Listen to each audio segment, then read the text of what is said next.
I'm going to introduce myself. My name is John Stansbury.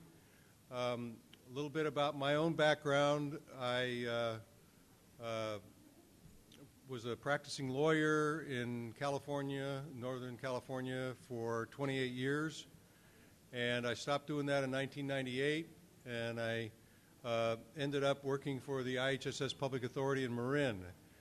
So I was the interim executive director there, and then they selected me as the executive director. And the one thing that I just wanted to tell you was that my skills as a lawyer in being an advocate for clients transferred very well to working in the public authority and being an advocate for folks with disabilities and people in the IHSS community, whether they be workers or consumers or whatever, family members.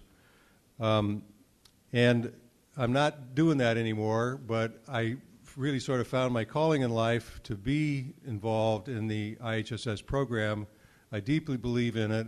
I deeply believe in IHSS advisory committees. I've been one of the people who has been pushing and working on CICA since before the beginning of it, with Janie Whiteford particularly and some other folks. And so I'm pleased to be here today and pleased to have this opportunity, and mostly pleased that you all are here and that you care enough about this program that you're going to put some of your life into it, some of your life force into it. Now today I'm going to talk about the Brown Act.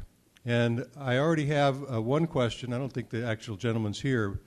He's another lawyer that he commented to me. What I'd like to do is to start out, I think it'll make my talking a little more efficient. I'd like to start out, usually you have questions at the end. I'd like to start out with questions at the beginning. And maybe our microphone people there can be prepared. Is there something, I already have some questions from folks, but I'd like to know from you, what is a question that you have about the Brown Act that you'd like to address and discuss today? Can anybody speak to that, or do you just want to know general information? Here's a lady right here in the chair. No, hold on, wait for the mic. How do we change positions, like we have an over 60 position on the board, but the Brown Act says we cannot change that, or what can we change the title to?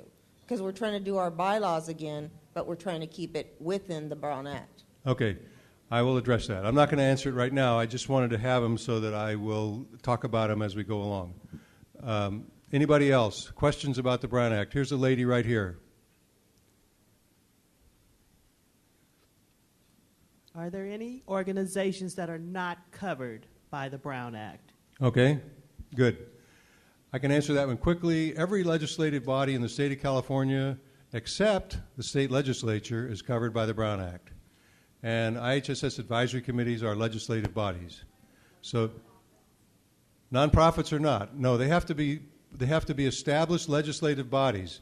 For example, CICA is actually not covered by the Brown Act, because it's a nonprofit. It's not an established legislative body. Any other questions? If you want to just shout them out, I'll repeat them, and then we don't have to run the mic around. Okay, I'll get started. Now, once we get going here, because our time is kind of limited and I want to cover the things that folks want, if you have a question, you can raise the question. If you just raise your hand and shout it out, then I'll repeat it so we don't have to wait for the mic to come around so everybody can hear it. And I may tell you that I'd like to talk to you about that later. If it sounds like it's a question that would not be addressed for everybody. And it also could be, since the Brown Act is somewhat complicated, that I'm not quite sure the answer, and so I'd like to go sit down with my copy of the Brown Act and actually read the statute again and give you the answer. So I may not answer your question is what I'm telling you.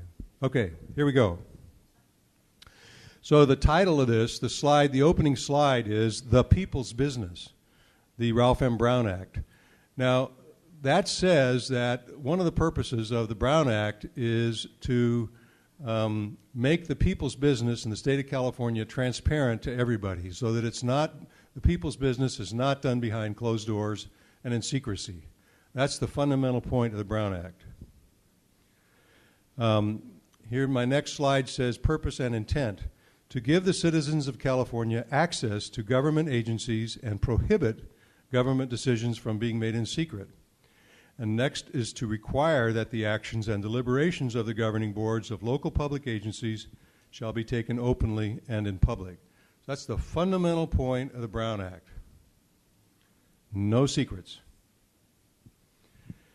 So the Brown Act applies to every legislative body in California, and as I said to the lady who asked the question, the only one it doesn't apply to is the state legislature, and they're covered by another thing that's somewhat similar to the Brown Act called the Bagley-Keene Act. That's a great question. A lot of people think that various nonprofits might be covered by the Brown Act, but let me just give you an example. I said CICA. Also, CAPA, the California Association of Public Authorities, they're not covered by the Brown Act, even though the members are public agencies. The association is not covered by the Brown Act. So we have in California, we have two different kinds of citizen boards. One is the advisory committee, where the county board of supervisors is actually the governing board, and the other is the citizen governing board, where which serves also as an advisory committee. And whenever I say advisory committee, I'm including in that citizen governing board, so I'm not going to repeat myself and say citizen governing boards and advisory committees. I know the difference, but everything I say is going to apply equally to both of them. Next slide. Standing committees. So one of the things is, so the Brown Act applies to legislative bodies. What about committees of the legislative bodies? How does that apply? And one of the distinctions here is what they call a standing committee. And if you have a standing committee, even though, I'm going to assume that there's 11 people on your advisory committee. That's the state norm. You may not have all of them, but I'm just going to assume whenever I give examples that there's 11 people. So what that's going to mean is a quorum is going to be 6, one more than 50%, okay? And if you only have 9, then you know what your quorum is, it's 5. So I'll just use that example.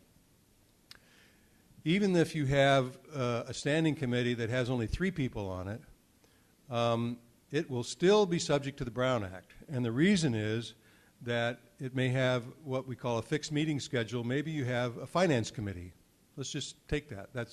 That meets regularly on the day before the advisory committee meeting. If they have an established schedule and an established subject matter, then they're subject to the Brown Act. They must give out the notices and they must invite the public and all of that. If you have an executive committee, again, that's only 3 or 4 people, something less than a quorum, those folks, since they have a regular meeting schedule and a regular subject matter jurisdiction, that's what it's called, regular topic that they talk about, those are all subject to the Brown Act, and those meetings must be noticed and they must be held in open and allow the public to participate.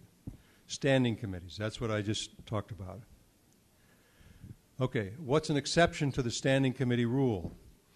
If you have a temporary committee of less than a quorum, so now it's only 3 people, it's not 6, and here's an example. It's a temporary committee. A lot of people call them ad hoc committees.